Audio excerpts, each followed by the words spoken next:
Shamefully, we are on day 39 of the Democrat shutdown of the Department of Homeland Security. It is increasingly having effects across the country as our airports and the TSA agents become more and more overrun. So it is time to end this. Time to end this is now. The Democrats have in front of them a proposal with legislative text that would allow us to get DHS back and opened up again. And it is essentially what the Democrats have been asking for. And so we're going to have an opportunity to vote on that, and I hope they will put their money where their mouth is, and if they are sincere about actually getting DHS opened up again, that they'll provide the votes and work with us in order to make that happen. On the other issue, the Save America Act now has been on the floor for some time.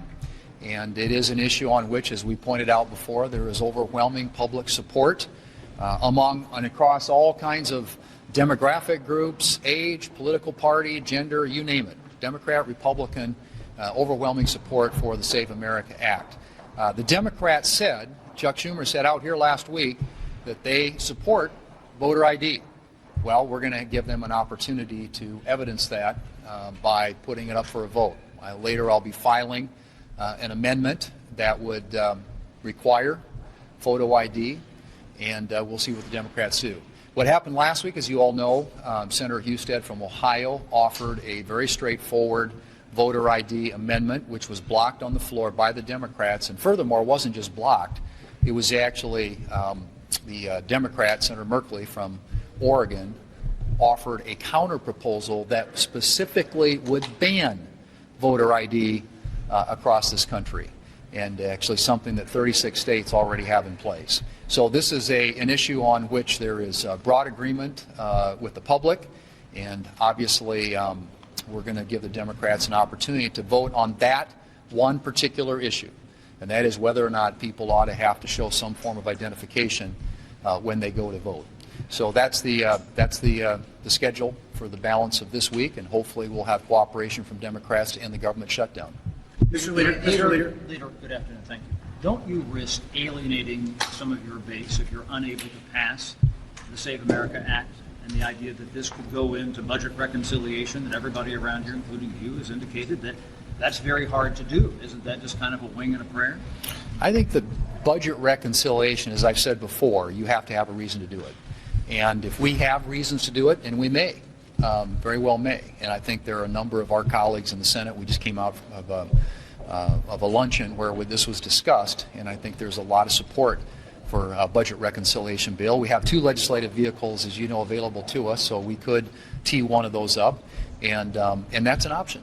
And we'll see if that's what it takes to get some of these things across the finish line, and we can do it with simple majorities. We'll take a hard look at that. Did you overpromise your base, though? If you do pursue reconciliation to pass elements of the Save Act, do you commit to abiding by the parliamentarians' advice on what can and cannot be in there, or might you overrule her if you disagree?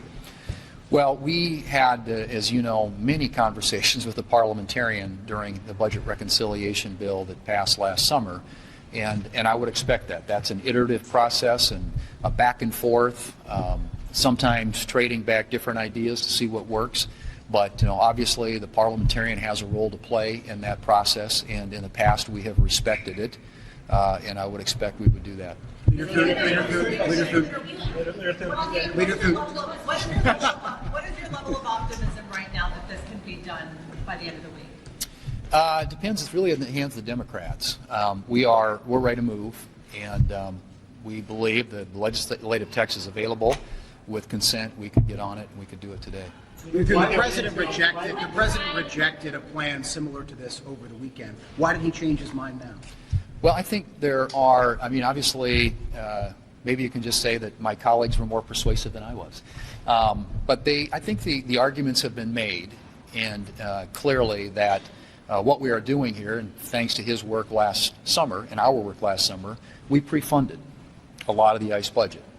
And ICE agents right now and CBP agents are being paid, even though TSA is not. And that's because we pre-funded that from last summer. And so I think that, coupled with the fact that we also have possibility of a budget reconciliation bill, if we need to plus that up, above and beyond what's already available. I think the president evidently was persuaded by those arguments. So it's, Why wait until day 39 to get Democrats what they wanted, like you said? Why not do this earlier? And then where does that mean for ICE reform conversations with Democrats moving forward? well, I mean, I think that's going to be up to them. The reform, honestly, this has all been about reforms that they said they wanted, and we have repeatedly showed up. They have repeatedly backed away, including over this last weekend. And it became very clear to us that they really weren't interested in reforms. So if they want reforms, then they ought to figure out how to help fully fund ICE. ICE will be partially funded. CBP will be funded under this proposal. But if they want to have a conversation about some of the reform ideas that they had put in front of us, then that would be contingent upon actually providing funding for ICE. And so we'll see how they react to that. But we're ready to move. And it's really going to be incumbent upon them. If DHS is going to open up and we're going to have TSA agents starting to get paid again before the weekend, it's the ball's in the Democrats' court.